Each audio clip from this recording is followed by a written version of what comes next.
সফলতার গল্প জানো? সফলতার গল্প তো আল্লাহ কোরআনে বলে দিয়েছে সূরা আসরের মধ্যে। সূরা আসর হচ্ছে সফলতার গল্প। এক সাহাবা যখন আরেক সাহাবাকে দেখতেন তখন বলতেন সূরা আসরটা, শোনাতেন সূরা আসর। সূরা আসর হচ্ছে সফলতার গল্প। ওখানে বলে দিয়েছে সময়ের কসম, সময়ের কসম করে বলেছে আল্লাহ। আচ্ছা, আল্লাহ তো কসম করার দরকার নাই। আল্লাহ কি মিথ্যা কথা বলবে? কসম কেন করি আমরা? আমরা কসম করি সত্য প্রমাণের জন্য। ভাই, আমি একটা সত্য কথা বলছি, খোদার কসম।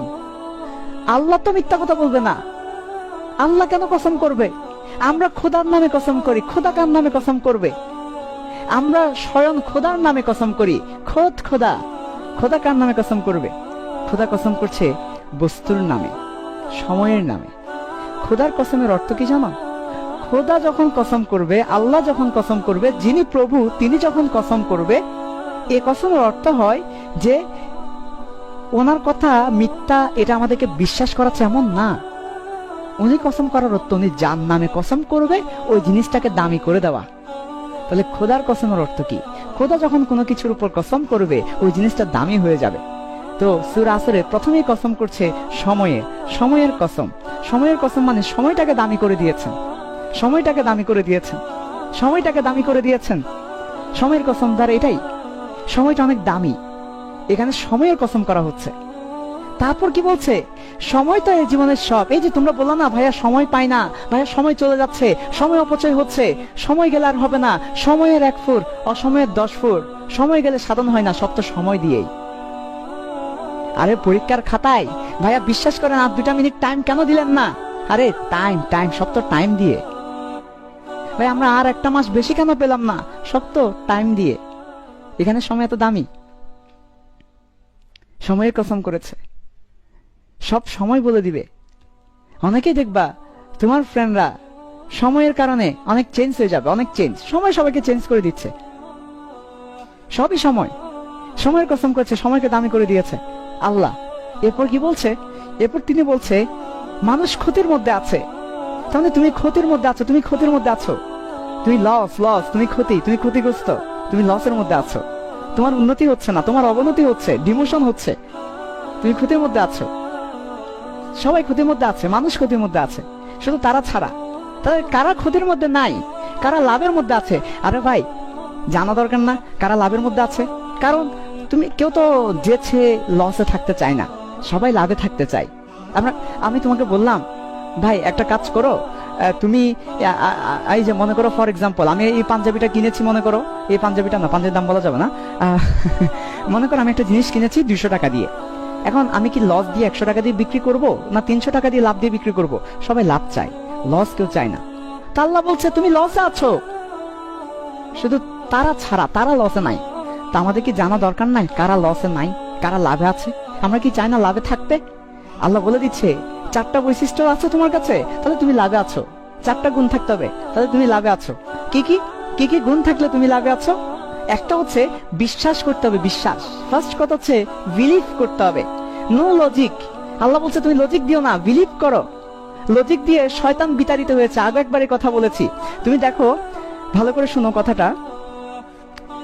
আদম আলাইহিস সালামকে যখন সৃষ্টি করেছে, প্রথম মানব আদম আলাইহিস সালামকে সৃষ্টি করার পরে মাটি দিয়ে ফেরেশতাদেরকে বলা হয়েছিল কি সিজদা করার জন্য।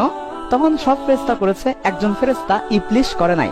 সে লজিক দিয়েছে যে ও মাটি, আমি আগুন, আগুন হচ্ছে বেশি উত্তম মাটির চেয়ে, আগুন বেশি দামি মাটির চেয়ে, আগুন সবকিছুকে জ্বালিয়ে দিতে পারে, আগুনের ক্ষমতা বেশি, আমি আদমের চেয়ে সেরা। এটা হচ্ছে লজিক। লজিক বলে কি জানো? লজিক বলে আমাদেরকে,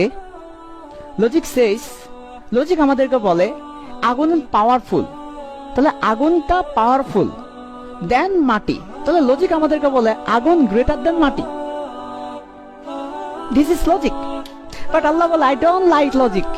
আমি লজিক পছন্দ করি না, আমি বিলিভ পছন্দ করি। আরে মেনে নাও। আমি বলেছি তাই তুমি মেনে নাও, তুমি করো। আমি এটাই পছন্দ করি। আমাকে ওই ম্যাথ বুঝাইও না, ফিজিক্স বুঝাইও না, ফিজিক্স ম্যাথ আমি পছন্দ করি না। আমি পছন্দ করি বিশ্বাসটা। বিশ্বাস থাকতে হবে। লজিক দিয়ে তুমি যদি এখন হিসাব করো, বিশ্বাস করো ভাই, তুমি এখন লজিক দিয়ে হিসাব করছো আমি ফিজিক্সে কত পাবো। আচ্ছা আমি ফিজিক্সে 12টা এমসিকিউর মধ্যে 10টা পাবো, 2টা বাদ দিলাম। আচ্ছা আমি সিকিউতে, আমাকে ধরো একটা সিকিউতে 8 করে দিবে, 2টাতে 16 পাবো, তাহলে আমি কত পাবো? তাহলে আমি পাবো হচ্ছে এই 28 পাবো 32-এ। এটা তুমি কি দিয়ে চিন্তা করেছো? লজিক দিয়ে। আরেকজন চিন্তা করেছে আল্লাহ আল্লাহ আমার 4টা এমসিকিউ ভুল, আল্লাহ আমি তো সিকিউ ভালো করে লিখতে পারি নাই, আল্লাহ আমি কত পাবো? আল্লাহ লজিক দিয়ে ক্যালকুলেশন করে। আল্লাহ বলে আমাকে ক্যালকুলেশন বুঝাইও না, আমাকে লজিক বুঝাইও না, ওইটা তুমি তোমার পরীক্ষার খাতায় রাখো, আমাকে আমাকে তুমি এগুলো বুঝাও না, তুমি বিশ্বাস করে নাও। সো তোমরা যারা পরীক্ষা যা দিয়েছো দাও ভাই, আল্লাহর কাছে এগুলো কিছুই না, সব উলটপালট করে দিতে পারে, সব উলটপালট করে দিতে পারে। আরে দেখা যাবে তুমি যে এমসিকিউ ভুল বলছো কোনো কারণ ওইটাই সঠিক, উলটপালট হয়ে যেতে পারে। হতে পারে তুমি যে তোমার খাতা যে টিচারের কাছে পড়েছে, টিচারটা সফট হার্ট, নাম্বার 10-এ 10, কি লিখেছো দেখে নাই। আরেকজন টিচার যার কাছে খাতা পড়েছে খুব ভালো পরীক্ষা দিও করা, স্যারের কাছে খাতা পড়েছে নাম্বার পাইনি। সবকিছু ভাই লজিক দিয়ে হয় না, বিলিভ লাগে। 1 নাম্বার আল্লাহ বলছে তুমি লাভে থাকবা, লাভে থাকবা যদি তুমি বিলিভ করো। লজিক মানিও না, ক্যালকুলেশন বলিও না আমি ফিজিক্স ভালো হয় নাই, আমার কেমিস্ট্রি ভালো হয় নাই, দুধ কি পরীক্ষা দিলাম, দুধ ছালা পড়ি নাই সারাদিন, এই কি কি ফালতু প্রশ্ন করছে, বাজে প্রশ্ন, ফিজিক্স এগুলো কোনো প্রশ্ন করছে না, না না এসব না, এসব না। বিলিভ করে নাও আল্লাহ আছে, ভালো হবে, আল্লাহ আমার স্বপ্ন পূরণ করবে, বিশ্বাস করে নাও যে পূরণ হবে। হ্যাঁ বিলিভ করে নাও, ভালো হয়েছে পরীক্ষা, আলহামদুলিল্লাহ ভালো হয়েছে, যা হয়েছে আলহামদুলিল্লাহ ভালো হয়েছে, ভালো হয়েছে, আল্লাহ একটা ভালো রেজাল্ট করার তৌফিক দিবে, আল্লাহ মনের আশা কবুল করে দিবে, মনের আশা পূর্ণ করে দিবে। এটা বিলিভ করে না। 1 নাম্বার কথা হচ্ছে তোমাকে বিলিভ